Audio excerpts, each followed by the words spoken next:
Salam, salam outsider, le débrief commence maintenant.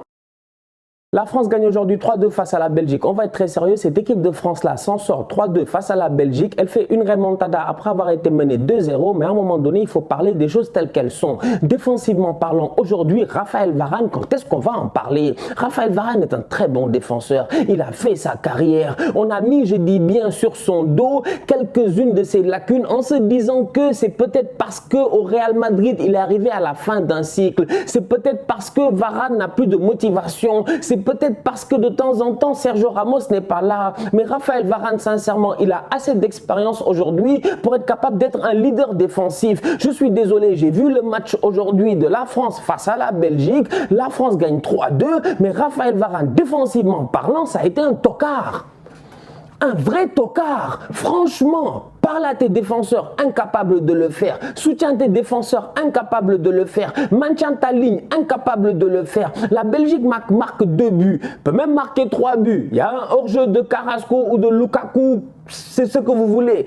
Mais franchement, je suis désolé. Tous les buts que la Belgique marque, c'est des buts de positionnement. Que des problèmes de positionnement. Sur le premier but de la Belgique, Ferreira Carrasco va claquer son but. Et c'est là où j'ai envie de dire qu'il y a un double problème. Parce que Didier Deschamps est en train de travailler.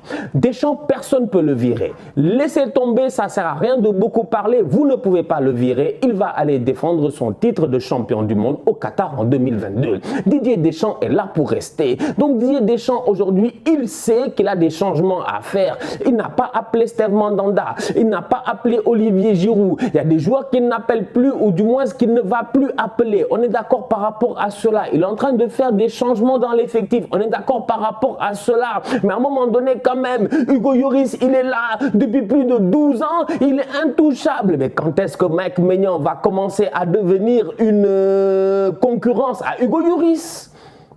C'est des questions à se poser, franchement, parce que Hugo, aujourd'hui, sur les 2 buts de la Belgique, je suis désolé, oui, Carrasco, ok, nous tous, on s'attendait à ce que Carrasco fasse un centre. On n'est pas des professionnels.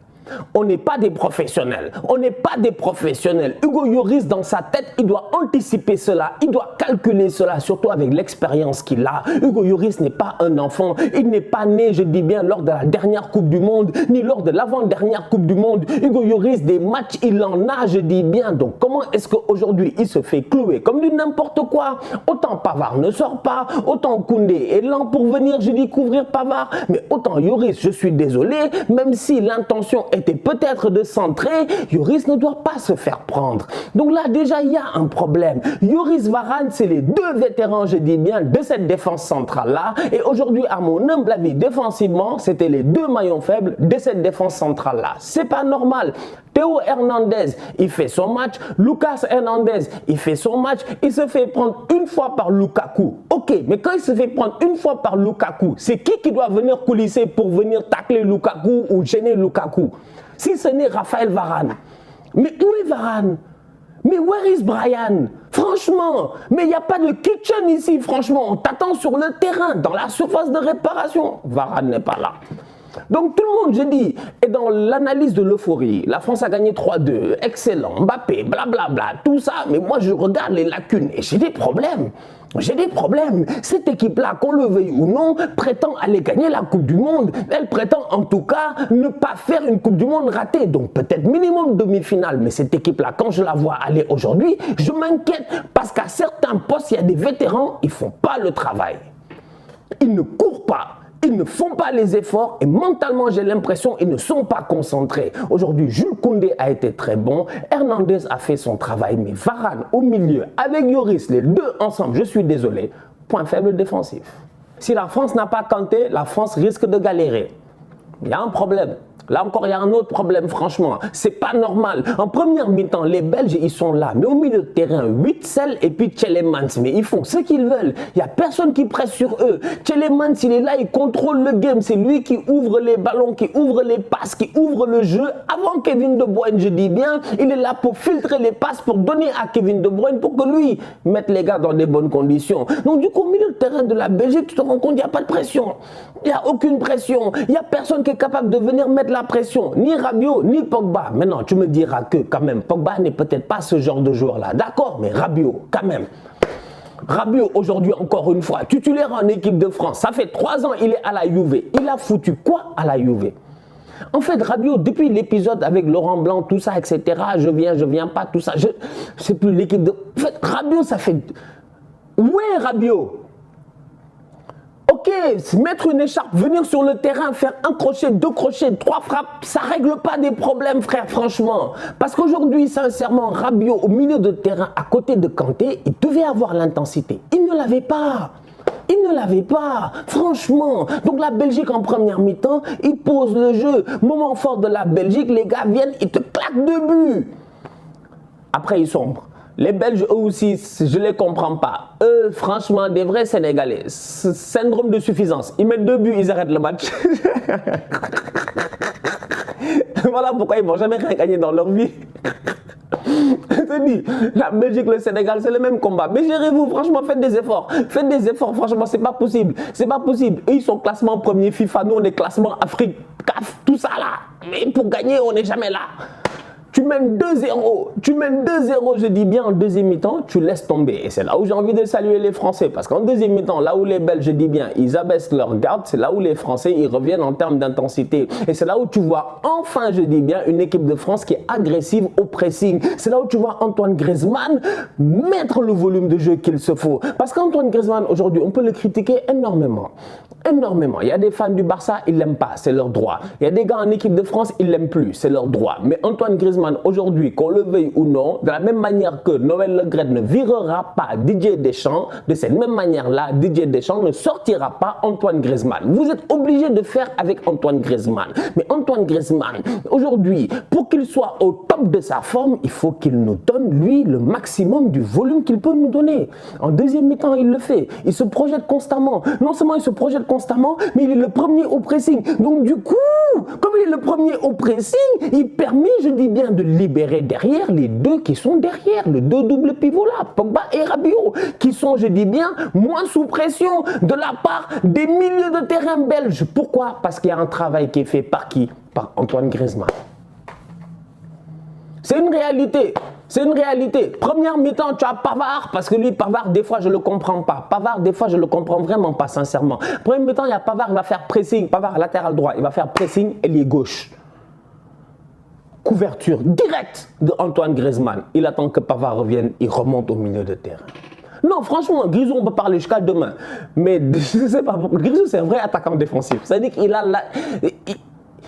il pense défense des fois avant de penser attaque. C'est incroyable. Et aujourd'hui, en deuxième mi-temps, sincèrement, dès qu'il s'est mis à avoir le volume qu'il faut, à mettre le pressing, je dis, sur les milieux belges, et dès que Tielemans est sorti et que Van Aken est rentré, la fluidité était différente. La preuve, Kevin De Bruyne était obligé de redescendre sur le terrain pour venir, je dis bien, rechercher des ballons pour les faire remonter. La vibe a changé, la donne a changé, la France a pris le dessus. Mais à un moment donné, je suis désolé, si N'Golo Kanté était là dès le début de ce match-là, peut-être que les Français auraient pris le dessus dès le début du match. C'est là où j'ai envie de dire que cette équipe de Didier Deschamps là, quel que soit le dispositif tactique qu'ils mettent en place et tout, j'ai l'impression que si Kanté n'est pas là, s'ils n'ont pas cette agressivité là au milieu de terrain, si les gars ne sont pas prêts à se donner à 200% et surtout au milieu de terrain, encore une fois, la France risque de continuellement galérer. C'est-à-dire qu'il y a certaines accélérations aujourd'hui de Lukaku, certains trucs de Lukaku, je pense que Presco, il se gère. Dès qu'il est là, tu vois, genre Hernandez, Lukaku, bon, Presco, peut-être qu'il met le corps, tu vois. Il y a moyen, qui sait, il y a moyen. Mais tout ça pour dire que jusqu'à présent, le problème là, c'est que défensivement parlant, même si tes latéraux et tout, ils sont en train de faire un travail offensif, il faudrait que sur chaque transition défensive, si tes milieux de terrain soient pris, que la défense en tant que telle soit capable de s'aligner et bien s'aligner et que les couvertures soient faites. Ça sert à ça d'être à 3 derrière. Sinon, ça ne sert à rien. Jouer à 4 derrière. Si c'est pour faire des matchs défensifs comme la France a fait aujourd'hui, mieux vaut jouer à 4 derrière. Je suis désolé. Je ne peux pas accepter que la Belgique vienne avec Eden Hazard. Clopin, il ne vaut absolument rien aujourd'hui. Sincèrement, on va être très sérieux. Eden Hazard, ça fait 2-3 ans, on ne l'a plus vu. Il est là. Oui, il est capable de faire des dribbles, des crochets, mais comme une boule. Il est là. Il est très très lent. Comment Koundé le reprend en première mi-temps, c'est pas normal. Il y avait un temps où Hazard, il a contrôlé, protégé, frappé. Il n'a même pas le temps de faire ça. Même pas le ballon est venu, ça l'a protégé. Il est comme boum, boum, boum. Le gars est déjà venu prendre le ballon. Donc je suis désolé, Eden Hazard, bon, voilà, beaucoup de respect, on le connaît, c'est une légende, mais boy, gère-toi. Hazard n'est pas tranchant. De Bruyne est le créateur. Il est le créateur. Donc à part des frappes de 25 mètres de De Bruyne, il y a moins de chances, je dis bien, qu'il soit à la finition. Comment ça se fait que la France est aujourd'hui Koundé, Hernandez, Varane et Lukaku te claquent 2 buts presque, parce que l'autre il est hors jeu. Comment il y a 3 défenseurs pour un 9. La Belgique joue en 5-2-3. Franchement, j'ai 3 défenseurs. Et je te dis, même si tu veux, tu me mets les latéraux en 1 contre 1. Comment est-ce que la France prend 2 buts comme ça? Je dis que franchement, Varane ne se gère pas. Quand elle n'est pas là, c'est la foire. Top performance de la part de Karim Benzema et de Kylian Mbappé. J'ai envie de dire top performance. Pourquoi? Parce que les deux ensemble. Vous vous rappelez quand j'avais parlé ici d'équation?